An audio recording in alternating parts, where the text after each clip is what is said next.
সব বিশ্ববিদ্যালয়গুলোতে শিবিরের জয় জয়কার, এটা আমার কাছে খুব মানে রহস্যজনক মনে হয়েছে। এবং আরেক দিক থেকে আমি খুব সারপ্রাইজ হয়েছি যে বিশ্ববিদ্যালয়ের উচ্চ শিক্ষিত তরুণেরা, আমি শুনেছি যে ভোটের, আমি আসলে এখনো মিলাতে পারছি না যে ওয়াই 4টা বিশ্ববিদ্যালয়, ঢাকা ইউনিভার্সিটি, জাহাঙ্গীরনগর, রাজশাহী বিশ্ববিদ্যালয়, চিরাং বিশ্ববিদ্যালয়, একেবারেই ল্যান্ডস্লাইড ভিক্টরি পুরো প্যানেল।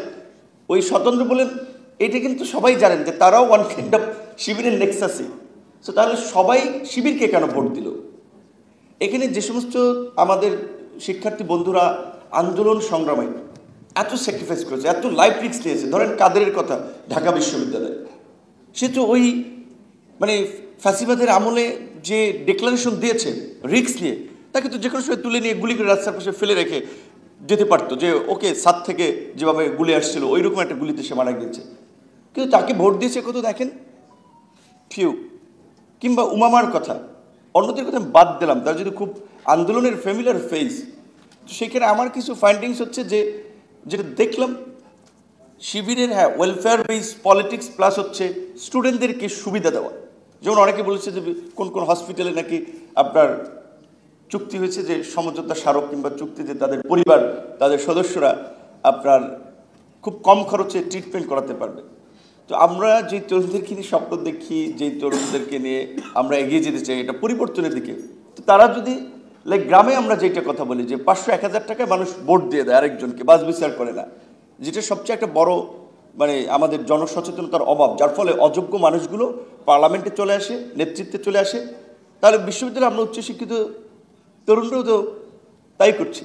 শিবির, আমার ব্যক্তিগতভাবে আমি বলছি, এখানে শিবির কেউ থাকলে তাদের প্রতি আমার ফুল রেসপেক্ট আছে, তাদের ডেডিকেশন আছে, কমিটমেন্ট আছে তাদের রাজনীতিতে। কিন্তু আরও ছাত্র সংগঠন আছে, এই অভ্যুত্থানে যেভাবে ছাত্রদলের বিপি ক্যান্ডিডেট ছিল ধরেন আবিদ, তার যে রোল ছিল, কিংবা আমাদের ছাত্র অধিকার পরিষদের বিনিয়ামিন মোল্লা বা অন্যরা, বিনিয়ামিন মোল্লা অনেক স্ট্রাগল করেছে আমার সাথে সেই 18 সালের আন্দোলন থেকে শুরু থেকে, এবং বলা চলে এই ডাকসু এনেছে বিনিয়ামিন মোল্লা একটা সেন্সে। কারণ হচ্ছে ডাকসুর জন্য আপনার অনশন করা, এটাকে নিয়ে চাপ তৈরি করা, সে একটা কাজ করেছিল। তো তাহলে তাদেরকে কেন শিক্ষার্থীরা বেছে নেন? এই দুইটা কারণ আমার কাছে মনে হচ্ছে। একটা তো হচ্ছে যে শিবিরের এই ধরনের ওয়েলফেয়ার বেস একটা পলিটিক্যাল অ্যাক্টিভিটিস তো আছেই, প্লাস হচ্ছে তারা যেভাবে প্ল্যান হইতে কাজ করেছে, অন্যান্য ছাত্র সংগঠন সেটা পারে নাই, সুযোগ পায় নাই, কিংবা তাদের ফাইন্যান্সিয়াল লিমিট আছে।